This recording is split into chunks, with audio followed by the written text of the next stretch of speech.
how do you guys plan? What does your planning process look like? Do you do strategic planning? Do you have some kind of rhythm or discipline you put in place? They never really had this very sophisticated planning process that they put in place. Nobody talks about how to balance your family and how to take care of yourself. We always talk about CEO doom loop or lack of sleep or that anxiousness or trying to make the right decision and fear of failure, right? I have 2 teenage kids. I have a wife. How the heck do I find that balance? I need to take a step back, reevaluate, prioritize what I need to do to get through this doom phase, so to speak. Because many times we're always comparing ourselves against where we want to be. That's not even realistic versus taking the time to say, that's the gap. I haven't done this. I haven't achieved this. I haven't become this. And it's good to reflect back on, wow, look at what we have done. That's a healthy and productive.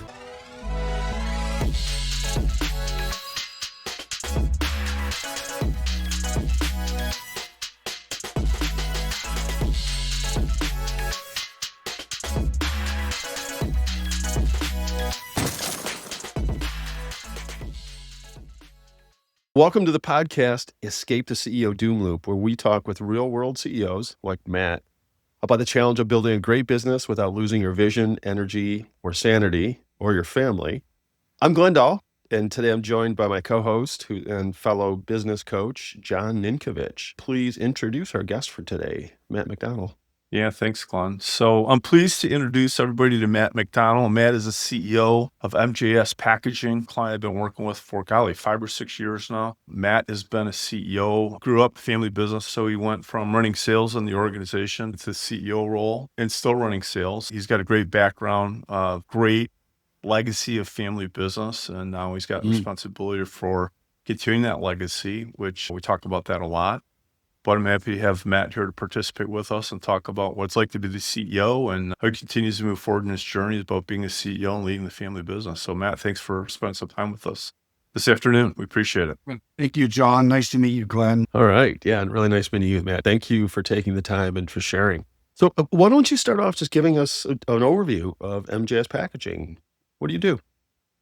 Well, MJS Packaging started off as a recycling outfit in 1885. In the 70s, we more or less introduced plastic to the industry. And then in the 80s, we did have a big component of distribution in the Michigan area. We're pretty well diversified, and that's when we started to really make an impact and grow. So we've expanded from Michigan up to New York, all the way down to Georgia, everywhere in between. I'm in California, so we represent and have nexus in most of the United States. A lot of growth, and that's a lot of history. Congratulations to you and your family, Matt. Thank you. I grew up in Southern California, and I really did not have line of sight on the business until I was in my 30s. By January and February, the board elected me to become a board member for MJS Packaging. And that's when I started to understand the size, the scope, what we do, who we are, who our identity is. My cousin, chair of the board, is a very savvy businesswoman. She invited me to the executive team. So the sales leaders would get together once a quarter. She would help facilitate and run that meeting and started to invite me into that meeting. And that's kind of how that business portion started. So fiduciary obligations to having a pinky or maybe 2 fingers in the business at that point. So it started to evolve from there. David Lubin, our former president and CEO, and I arm wrestled a bit about me coming on full time. So that's how I started in the business. And then once COVID occurred, it was like the ultimate business and world pivot. That's how John came in under the fold. Got it. Okay. That makes sense then. John, give me your perspective of when you started working with MJS Packaging, or even maybe just prior to that. Who approached you, or how did you approach them, and what did you see?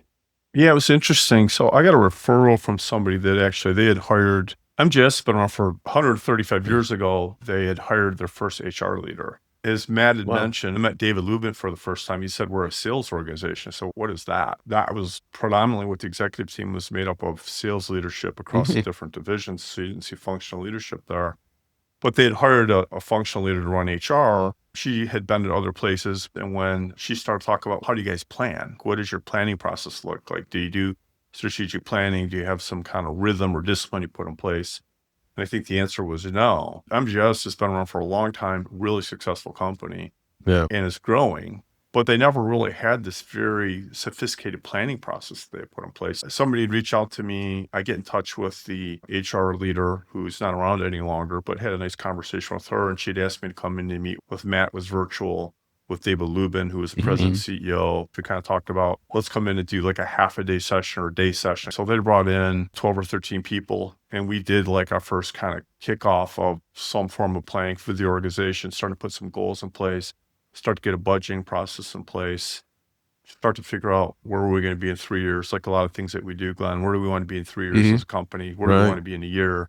So we did that over 3 days. So we did some stuff with like the broader leadership group, and they kind of presented their roadmap for where they thought they were going to go with their functions that year. And then we peeled off what was the executive team and did really the first iteration of planning with the organization. It was the first time the organization did it. I love working with Matt and the team. They're really phenomenal people to work with. And then how would Matt and Nick kind of move up to take over running the business? And so it's kind of really where we started pretty early, those kind of moves for the organization. So yeah, that's how it started.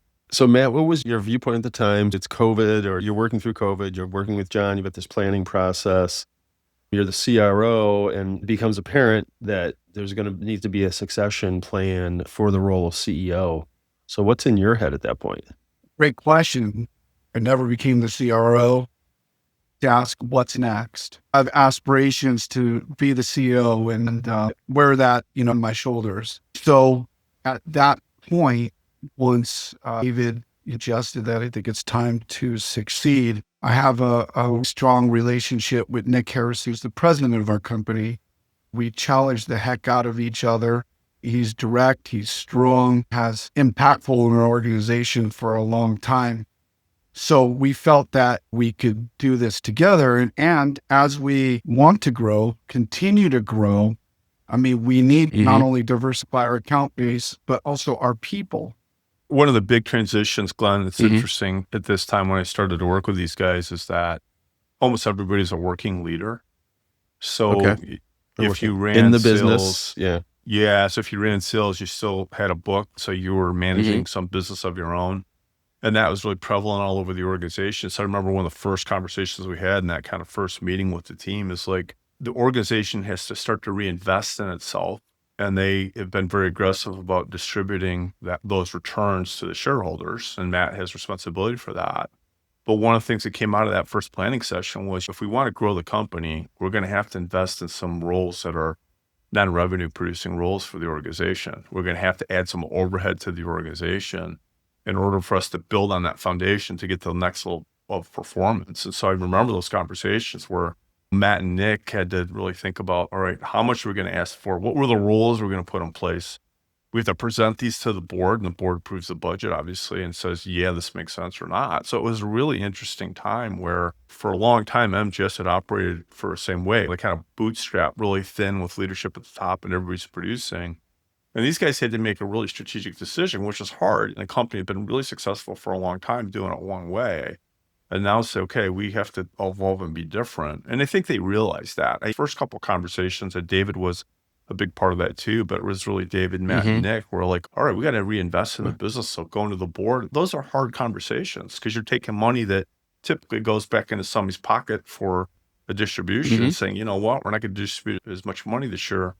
We're going to invest it back in the business. So those were hard and really powerful conversations. Yeah, I can imagine. Matt, you used the words before. I think you said things were getting kind of thin, you had said, as it grew, as it related to leadership.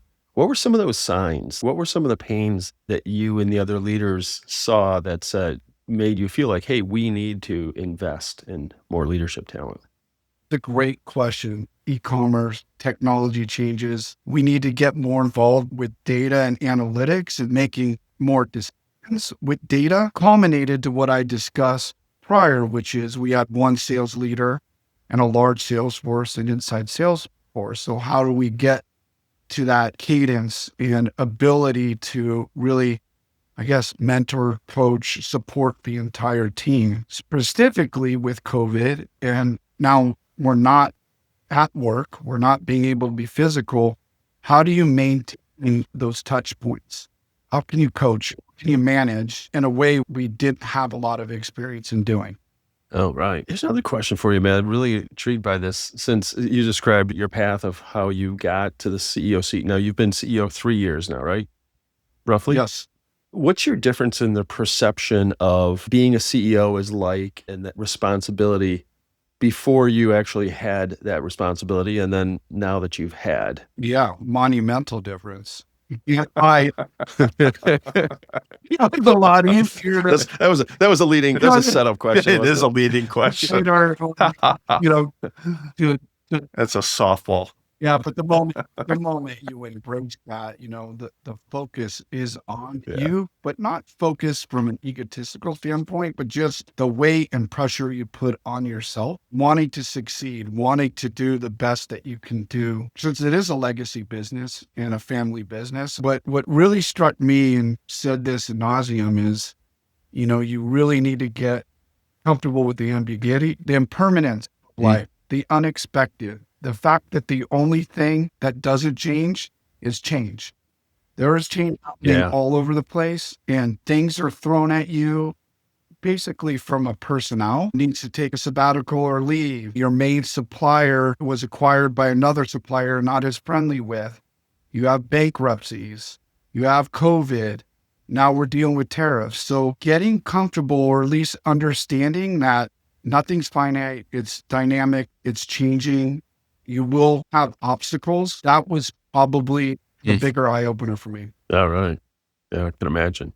John, since you worked both with their team and the previous CEO and now working with Matt, how did you view that transition? Well, I thought it went really, really well. So Nick and Matt I think they have complementary strengths, right? So Yeah. I think that when you put them together, and these guys collaborate all the time, and we collaborate a lot, that team was really powerful. One of the things that if it was just Nick by himself as a president or Matt by himself as a CEO, right? It was just one of those guys, that would have been overwhelming because it's a big company, significant company. Quite honestly, the strength of those two guys and putting them together and really being partners and arm in arm and their ability to challenge each other, I think that was super powerful. That was also the time frame where they have a growth orientation and they're also willing to change and evolve. That was really the most important thing. The organization operated the same way for a long time, decades, and the performance was great. And I just think that Matt and Nick kind of had their own vision of how we're going to run the team. It's kind of like a new coach coming in, that an offensive coordinator, defensive coordinator gets promoted, same coaching staff with the same players. That person wants to put their own spin on it and really what that next level vision is going to look like as an organization. I thought that was really powerful, and that was a transition that I saw. So when David, goes spend a little more time golfing and enjoying retirement, and these guys were going to step in, I think that was really where they were at, and how do we move forward with that? And I think there's tremendous amount of positive with that, but there's also change, right? And anytime you want to change anything in any organization, especially if a company's been around for 100 years. I work with a lot of old companies been around for a long time. And that's part of it too, is how do you kind of rip the Band-Aid off of stuff that's been working for a long time? Yeah. But you have to. Yeah. I think Matt knows about this. We talk about this all the time. The things that make you successful today, especially in today's world, may not make you successful 5 years from now. And so you got to be willing to rip a Band-Aid off of stuff, and you have to be able to look at what's working, what's not working. And I think that Matt does a really good job with that, and in partnership with Nick at the organization to help move it forward. Great. That's great. All right, Matt. So you may have noticed from the title of our podcast, Escaping the CEO Doom Loop, John and I did work on a project where we interviewed a bunch of CEOs. Maybe you might have been one of them. But as part of that is we saw this phenomenon that both John and I, as former CEOs, it resonated with us. We call it the CEO Doom Loop. It's just that cycle of when things start getting tough or getting bad, then you start thinking then this thing's going to happen, this thing's going to happen. And then as a CEO, you can start diving back into the business. And many times what we could do is really counterproductive because we cease being a leader and we start getting back in the trenches, but we start pushing our people out of the way. And that's the doom loop. Have you ever caught yourself in the doom loop? Another softball lob right there. Yeah. I think the doom is always there and present, depending upon, your viewpoint. But obviously there are some times you're on the roller coaster where not so much doom, but dark, cloudy, anxious, everything doom word means can kind of catapult itself at you at any time. So certainly I've had experiences in the doom loop. How do you recognize it and how do you break free from it? What do you do? Try to become conscious of it. At MJS, we're very much in the business. John talked about the work management. Nick, myself, our executive team, our leadership team, we're in the business. And sometimes that provides a lot of comfort, right? Things get overwhelmed. Focus on what you're doing. But for me, I need to take a step back, reevaluate, prioritize what I need to do to get through this particular phase or doom phase, so to speak. It could be something as simple as the tariffs or shoot, did I make the right decision? Or we just hired this person. All those things the three of us think about all the time. And this is something I don't hear many people talk about. And it's become more evident in the last several months. We always talk about CEO doom loop or lack of sleep or that anxiousness or trying to make the right decision and fear of failure, right? John loves sports analogies. Good win can take the stink out of a locker room. So when you're winning and things are going well and your gross profit continues to rise, everything looks great. Well, we could still be functioning the same way as experience different dips and valleys, and we're well diversified. So rarely is distribution firing at the same time as retail, right? We had to pivot and distribution was going through the roof there. So it's times when there's uncertainty or maybe a downfall in account where you put everything under a microscope. So where I was going with that is nobody talks about how to balance your family and how to take care of yourself.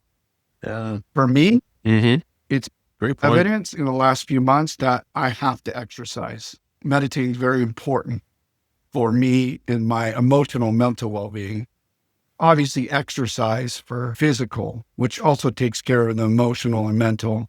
And then finding that time, because I'm traveling quite a bit. I have 2 teenage kids. I have a wife. How the heck do I find that balance? So when I'm going through the CEO doom loop, it's not just business. I have to check in with myself. And I neglected at least like the physical health and just finding mat time, going on bike rides, getting in the ocean, those outdoor activities where it's okay to do that and you have to unplug because in your business will just be completely amplified. So to answer your question directly, it's awareness, it's stepping out of it, how to attack it. Do we have the right team to go through it together? I'm not alone. I need to do the things to help myself, but also still not run off kilter with the other priorities in my life, because that's what gets out of kilter for me. Focusing on all business, what am I missing out over here? So just bringing all that together, galvanizing that together has helped getting through what you proclaim, the doom loop. Yeah. I think that's really strong. Some of the things I pulled out of it that really resonated with me is leverage your team. You've got great people. Solve it as a team. I also really like the fact that you need to take care of yourself. Everyone does. And I've shared this before with one of our other guests that I remember being in a CEO roundtable, and it seemed like every single month we get together and you talk about your update, and almost everybody would say, well, I haven't been working out. I haven't been working out. And I agree with you 100% that is critically important that we keep ourselves as CEOs, like leaders, you invest in yourself as much as you would and really encourage anyone that same thinking. So I like that a lot. So a lot of times people are a major pain point for many leaders and attracting the right people, the people that we call our A players. So Matt, can you talk a bit about how you've built a culture at your company to attract and retain the top talent? Yeah, absolutely. We inherited a culture that people wanted to work at or be a part of. There's no doubt that. So people love working for MJS, being with MJS, being a part of that family culture, having fun, having a name in the industry. But that's also the challenge when you have leaders and new leadership coming in. Who's fitting in? Do we have to make difficult changes and have difficult discussions? We were trying to develop the playbook for the team we had, which had been there for a while, and then slow making some decisions. But at the same time, people retiring or leaving allowed us to bring on new talent and looking at those A players and assessing who they are and going through the routine of how we can elevate a B player to an A player and so on.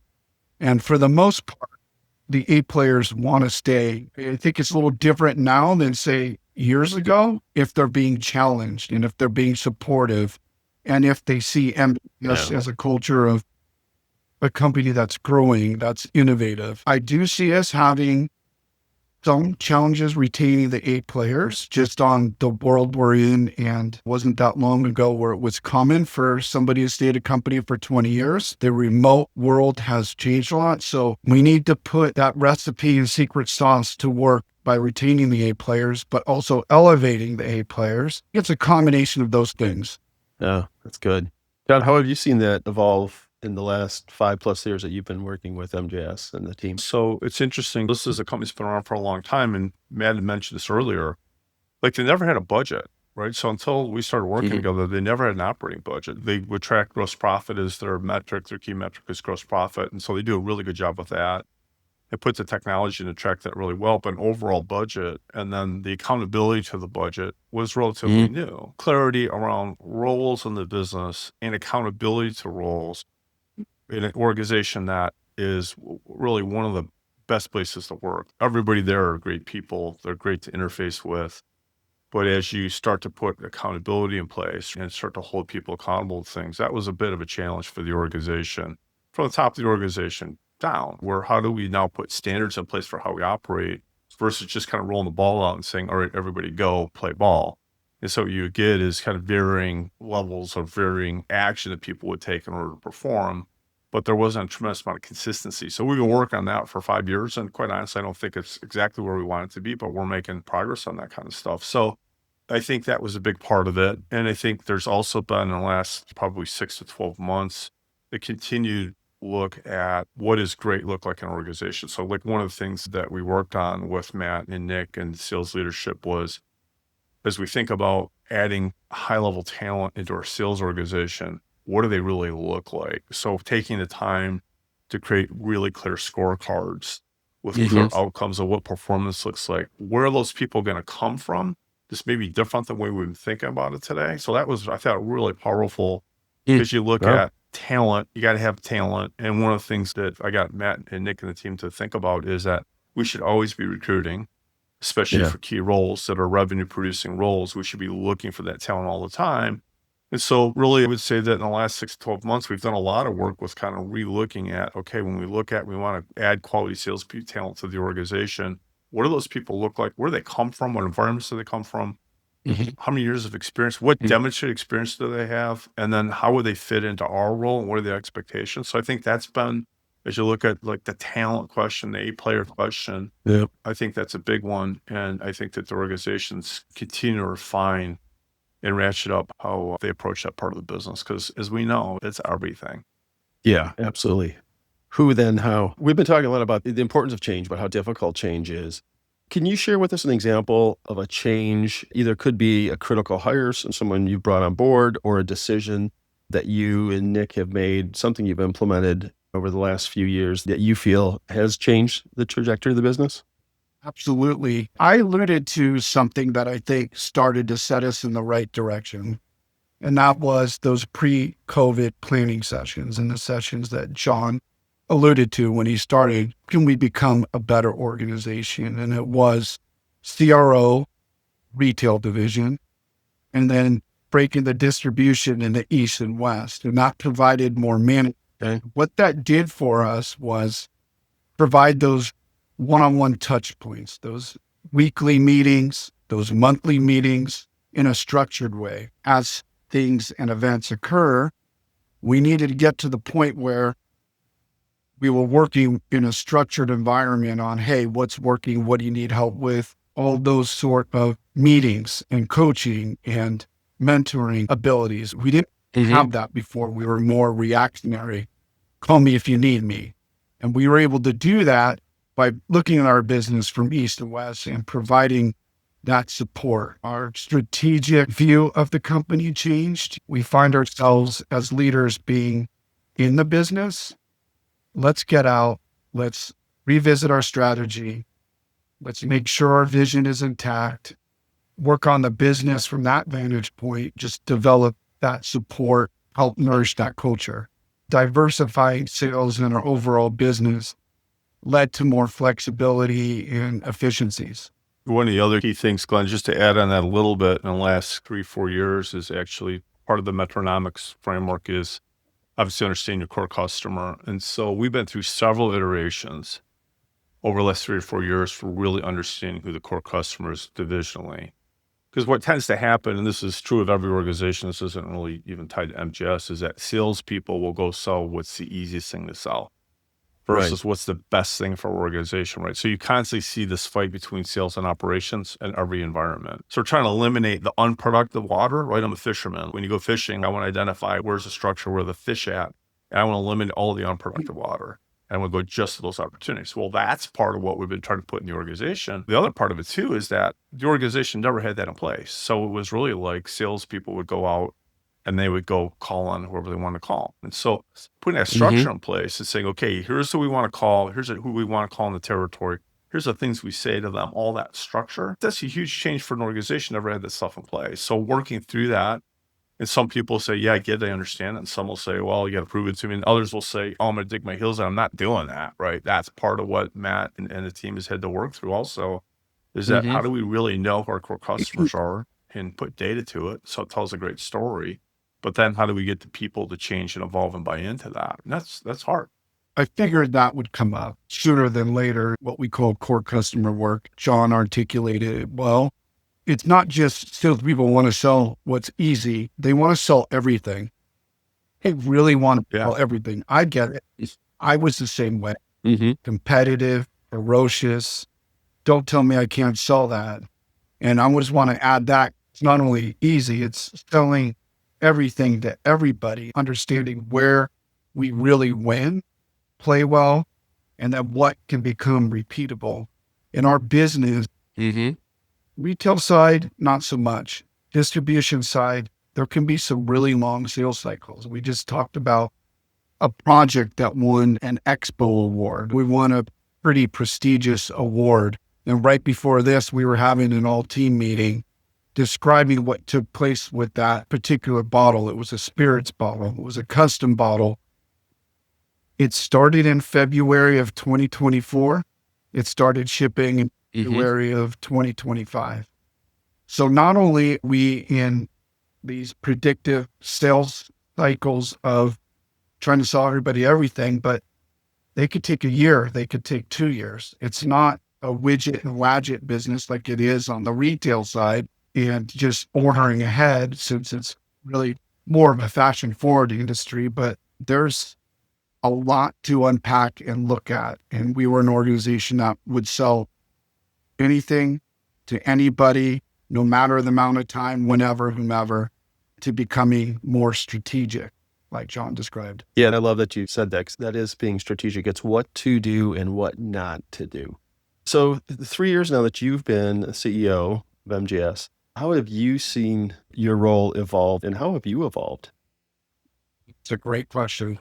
It's the realization of the impermanence, expecting the unexpected and becoming comfortable in that. Trying to solve everything perfectly every time is an anomaly. It just can't happen. Right. As the newly CEO, you want to be perfect. You don't want to make mistakes. For me, communication, not always the best communicator. Matt's mind is Matt's mind. And I have a lot of strategy and vision in here.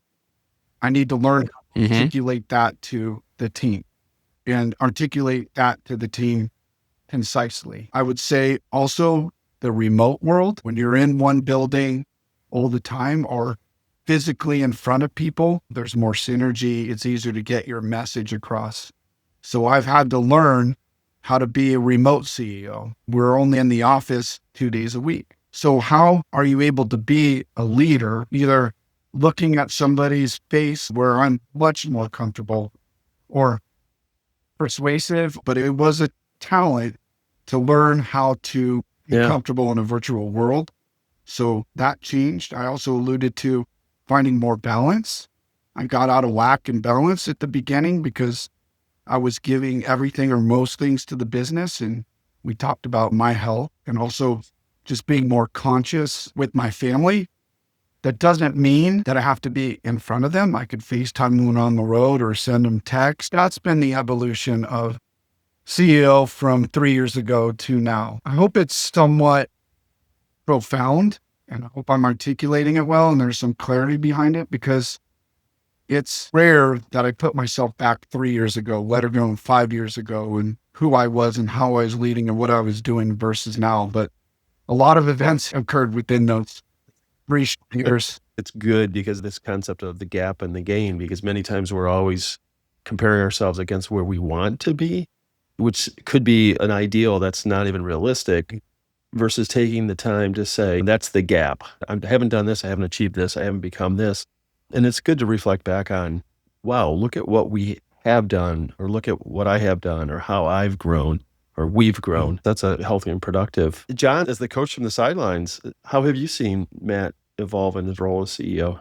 I agree with all those things. And I think the other thing, we talk about this a lot, and we talk about it in our quarterly sessions, but we also talk about it when Matt and I are just connecting as CEO and coach, thinking about what Matt's spending his time on, one within his role, but also how much time does he spend working in the business versus on the business. And we know as coaches that the CEO has to get to a point where if they're spending all their time in the business will not scale, because there's only so much they can do. There's only so many people they can coach. There's only so many of those conversations they could fix. And so I would say that that's been a big thing that we're talking about all the time, is like, what are the things that in the next 90 days, the next 6 months, that we need to think about giving to somebody else? So Matt or Nick or whoever else on the executive team, and we do this at the executive team level, what are the things they should be thinking about in order to create more capability for them to work on the business, more time on strategy, building the right teams to place underneath them? That's a huge focus for us right now. So in addition to things Matt talked about, it's really that constant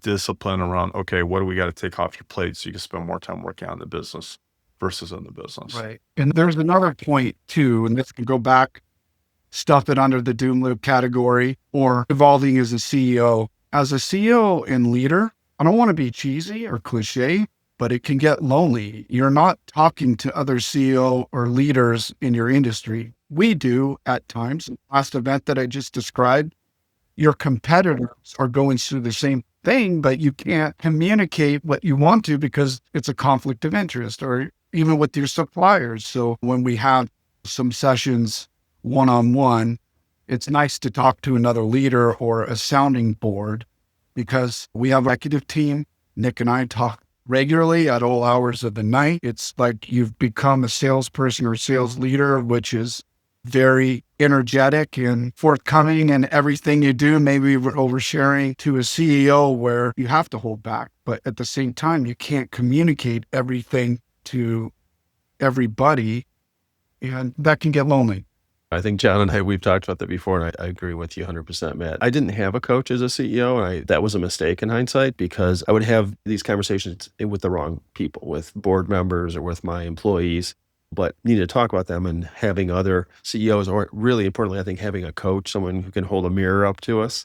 Sometimes I think John probably tells you some things that you might not want to hear, but it's what you need to hear. What's the vision that you have for the company, and what's the legacy that you hope to build there? The legacy I'm trying to build is what's next?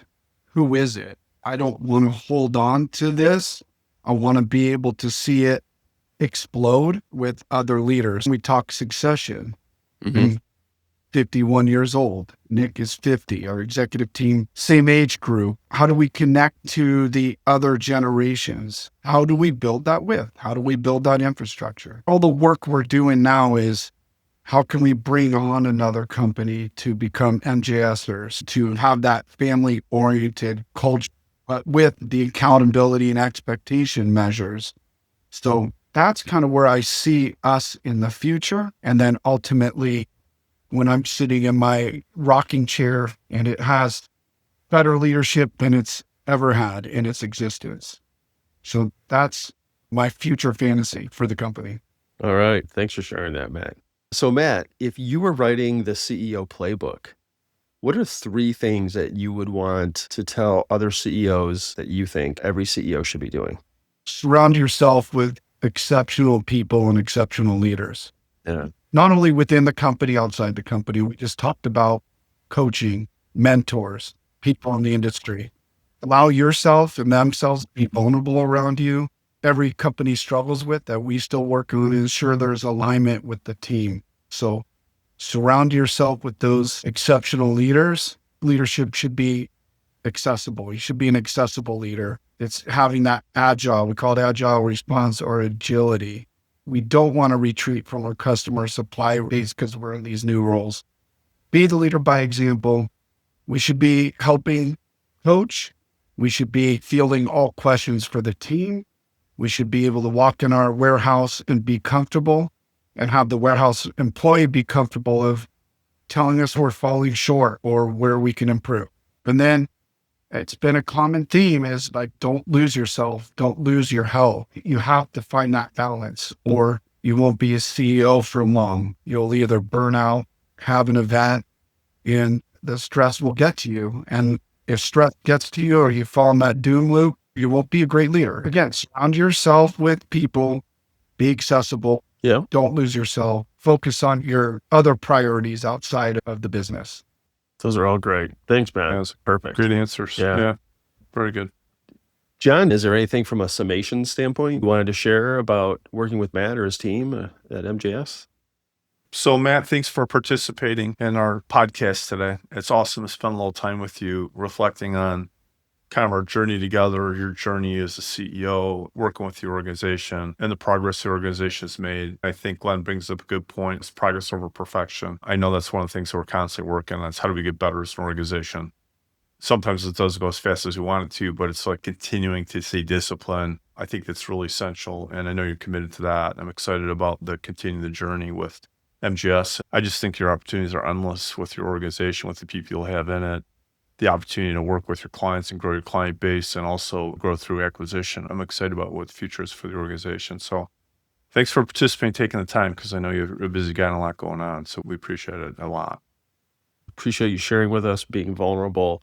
And we always want to end to say for our listeners, if Matt's story resonated with you, if you're feeling stuck or thinking that you may be in the CEO doom loop and looking for someone to be your coach on the sidelines, like John and I are able to do with our clients and John is able to do with Matt and his team, feel free to reach out to us. We'd be happy to have that conversation with you. But until the next time, escape the CEO doom loop.